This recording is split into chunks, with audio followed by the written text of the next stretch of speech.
Magandang hapon mga katresyor. Dito tayo sa totoong nakuna na bato mga katresyor. Yan o. Yan. Butas yan na may butas pa. Kaso lang may tubig. Malalim yan. At yung palatandaan dito ayan o. Nagsi yung guhit yan o. Nagsi tapos merong butas. Naka-enclose. Itong nakunan yan mga katresyor. Tsaka hinukay pa nila na yung ilalim yan. At dyan ay ginawang beach yan o, mga bato-bato. Malamang mayroon silang hinukay dyan na malaki kasi ito ay abis yan. Palatandaan dito mga katresyor yung yun o,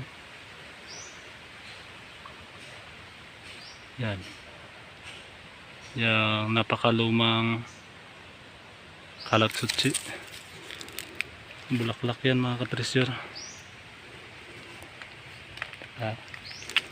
Galing dito punta doon ay east, bali doon sisikat yung araw. Tingnan natin doon mga katresyor kung ano ang tsura ng kalatsutsi na yan.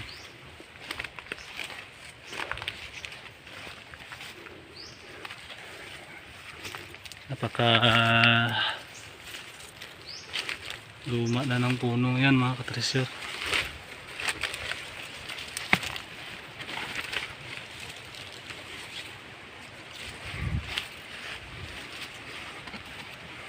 Totoo talaga ang mga puno na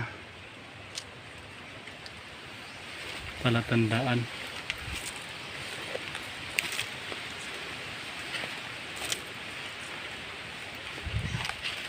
Dala tayong kahoy kasi marami daw ahas sa area na to.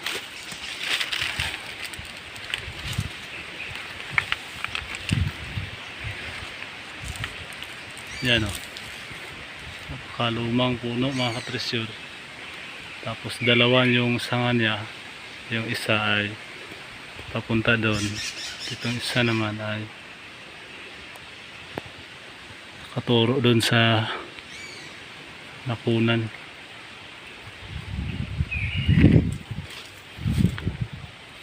Yan o, napakaluma na puno mga katresyor.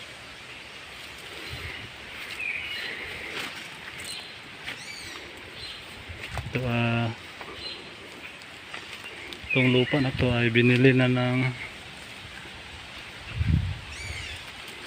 mayaman. Yan o, yan yung katawan niya ay parang iniikot-ikot. Yung isang sanga ay putol na at yung isa ay kumpleto pa, nakaturo dun. Bali galing sa puno na yan ay mga 20 meters. Bali yung nakuna na bato ay sapa siya pag umuulan, nasa gitna ng sapa papunta dyan kasi dagat na yan dyan.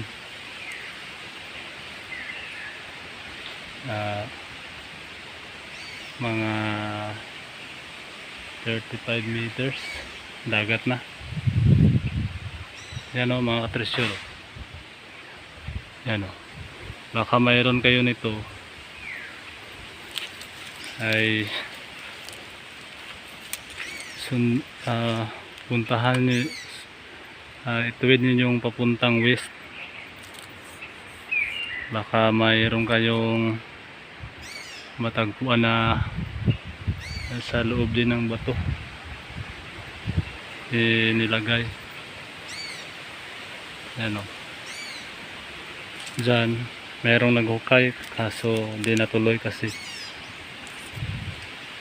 sinubukan lang siguro nila, pero posible baka may laman to, kaso yung naghukay ay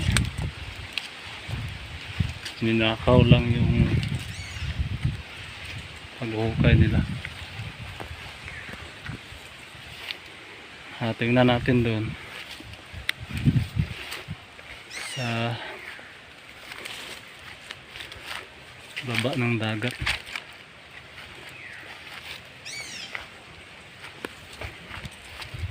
Baka mayroon pa tayong makita doon. Bali dudungaw lang tayo mga ka-treasure kasi hindi pa ako nakapunta sa area na to.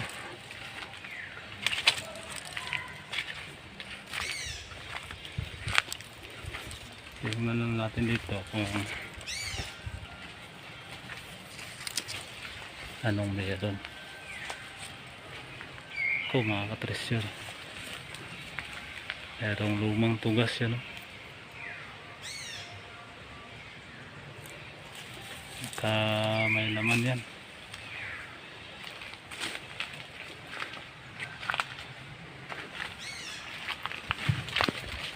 Yan, no? Yan, napakalumang tugas yan mga ka-treasure. Ngayon lang ako nakapunta sa area na to. Yan, o. Kaya siguro ito binili ng mayaman na nagtre-treasure din kasi baka may malaking load dito. Pagdating ng panahon siguro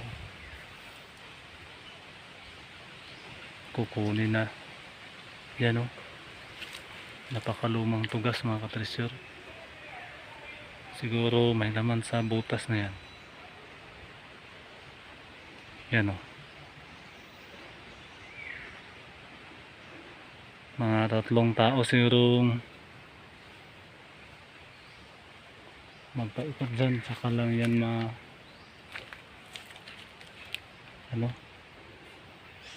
mapaikutan, mamagakos. Sa baba dyan mga ka-treasure ay dagat na yan.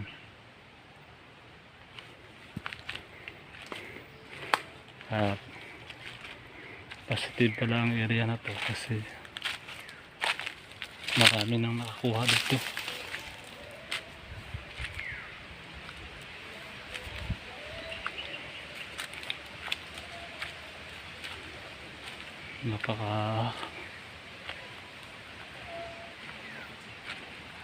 Nako,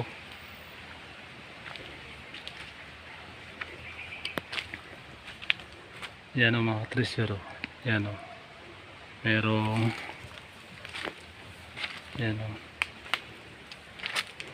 merong lumang tugas na putol na, at ang tuwid nitong sapa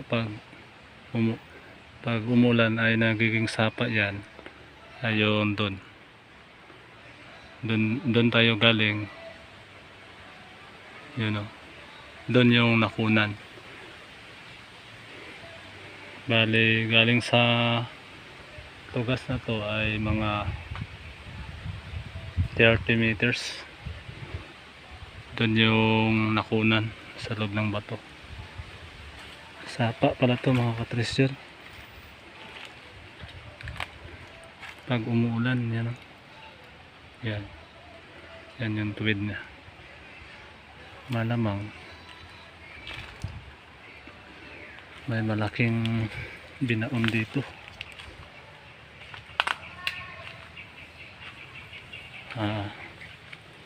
Sana mayroon kayong natutunan sa video ito mga ka-treasure.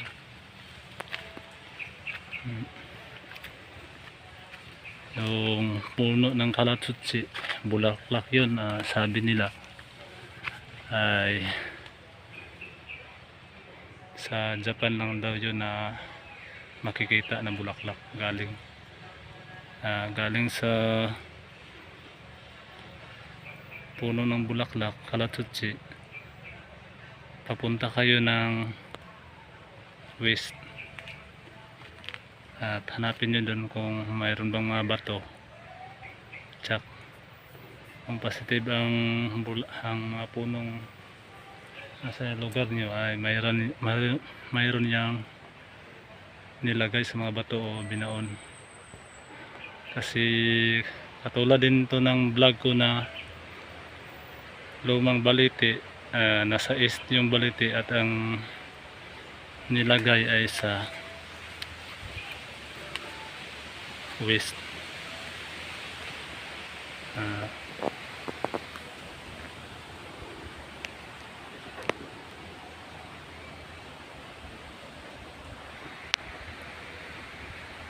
Sana mayroon kayong natutunan mga ka-treasure.